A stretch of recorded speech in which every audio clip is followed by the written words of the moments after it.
संसद का इस सत्र में ऐतिहासिक नारी शक्ति वंदन अधिनियम लेकर के जो सरकार आ रहे हैं, ये सिर्फ सरकार का बिल नहीं है, ये ऑल पार्टी, सब पॉलिटिकल पार्टी और एक तरीके से पूरा देश का बिल है।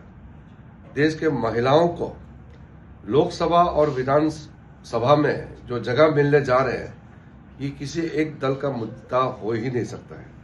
प्रधानमंत्री जी ने धन्यवाद भी दिया है कि हर पॉलिटिकल पार्टी ने पिछली बार जब पहला इसको पारित किया था, तब सब पार्टी ने मिलकर के नारी शक्ति अधिनियम को बनाया, सब मिलकर के बनाया।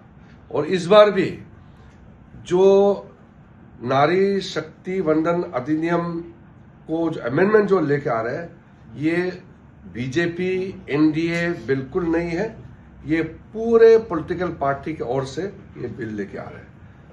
मैंने भी सब पॉलिटिकल लीडर से बात किया है, हर एक पॉलिटिकल पार्टी के नेताओं से मैंने पर्सनली बात किया है, मेरे ऑफिस से लगातार संपर्क में है और कई लोगों के साथ सामूहिक भी हम लोग का मीटिंग हुए हैं।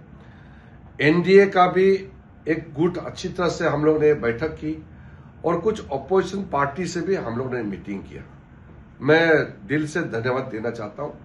पॉलिटिकली कुछ स्टेटमेंट मैंने भी सुना है, कुछ पार्टियों ने कुछ स्टेटमेंट दिया है, लेकिन मैं ये मानता हूं कि अलग अलग पॉलिटिकल पार्टी है, इसलिए कुछ स्टेटमेंट जरूर देते हैं, उसमें कोई गलत बात नहीं है। लेकिन आखिर जाकर के सब मिलकर के एक झूठ, एक आवाज और एक मत से नारी शक्ति ये वंदन अधिनियम को पारित करेंगे, ये मेरा उम्मीद है।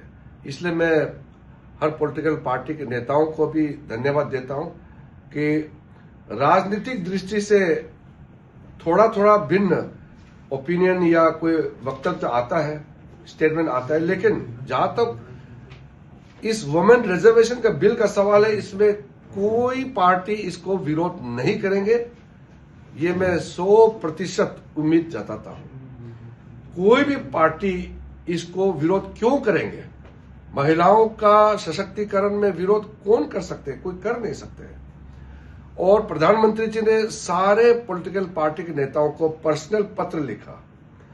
फिर आदरणीय प्रधानमंत्री जी ने आज देश के महिलाओं के नाम एक खुला पत्र लिखा है और बार बार प्रधानमंत्री जी ने अपील किया है कि ये कोई एक पार्टी का बिल नहीं है, ये सरकार का बिल नहीं है, ये देश का बिल है, पूरे पॉलिटिकल पार्टी का बिल है। इसलिए एकजुट एक आवाज से इस बिल को समर्थन करना है। तो मैं फिर से अंत में सारे पार्टियों के जितने भी मेरा संपर्क हुए हैं, बहुत ही पॉजिटिव रेस्पॉन्स है। थोड़ा सा मत इधर उधर हो सकता है, लेकिन इसमें कोई दोहराई नहीं है कि नारी शक्ति वंदन अधिनियम को कोई भी पार्टी विरोध नहीं करेंगे, ऐसा अभी भी मुझे दिखाई दे रहा है। और मैं धन्यवाद देना चाहता हूं, आज भी आदरणीय प्रधानमंत्री जी ने सारे पॉलिटिकल पार्टी को धन्यवाद दिया है। पिछली बार भी एकजुट होकर के इस बिल को पारित किया और 16, 17, 18 अप्रैल को जब दोनों सदन में चर्चा होंगे, उसमें फिर से सब पार्टी मिलकर के देश को एक नया दिशा दिखाना है और दुनिया के सामने में एक मिसाल कायम करना है कि महिला सशक्तिकरण के लिए भारत देश सबसे आगे है। ये दुनिया को भी दिखाना है। ये देश के लिए बहुत अच्छा मौका है और हम एकजुट होकर काम करेंगे। सर, कौन दलों ने सपोर्ट किया है इसमें पक्ष विपक्ष बिल्कुल नहीं है। जहां तक मैंने बात किया है, किसी भी पार्टी ने, किसी भी सांसद ने इस नारी शक्ति वंदन अधिनियम को विरोध करने वाला कोई नहीं मिला है।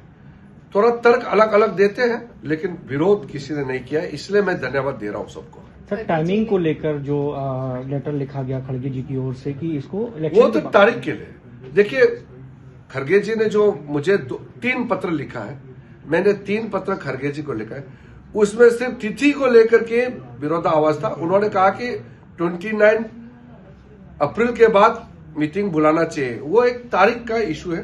हम लोग ने, मैंने लास्ट जो लेटर लिखा उसमें क्लियरली बताया कि ये इतना अर्जेंट है कि इलेक्शन तो होते रहेंगे, महिलाओं का सशक्तिकरण के लिए ये बिल पारित करना बहुत जरूरी है, इसलिए इसमें हम और डिले नहीं कर सकते। हर एक दिन हमारे लिए बहुत भारी पड़ रहा है, क्योंकि इसमें देरी हुआ है, सेंसस नहीं हुआ, 2021 में कोविड आ गया, कई इश्यूज भी है। तो जो भी हो, अब तो हम लोग साफ डायरेक्शन के साथ आगे काम कर रहे हैं और एकजुट एक आवाज के साथ पार्लियामेंट में डिबेट होगा तो देश के महिला और पूरा देश सुनेंगे।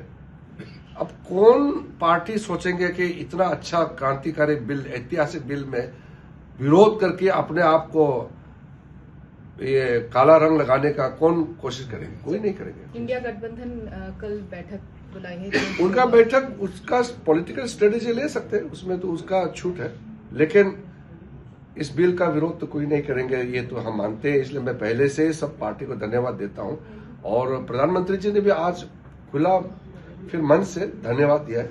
पहले भी हम साथ थे और आज भी हम साथ हैं। महिला सशक्तिकरण के लिए राजनीति का कोई जगह नहीं है और हम इसको अन्य जो मुद्दे होते हैं उससे भिन्न अलग होकर के हम देखते हैं। सोनिया गांधी जी की ओर से जो लेटर लिखा गया, वो तो डिलिमिटेशन के लिए उन्होंने एक इशू बनाया। मैं नहीं मानता हूं कि सोनिया गांधी जी भी महिलाओं को आरक्षण देने के लिए किसी तरीके से विरोध करेंगे या गड़बड़ करेंगे, मैं ऐसे मानता नहीं।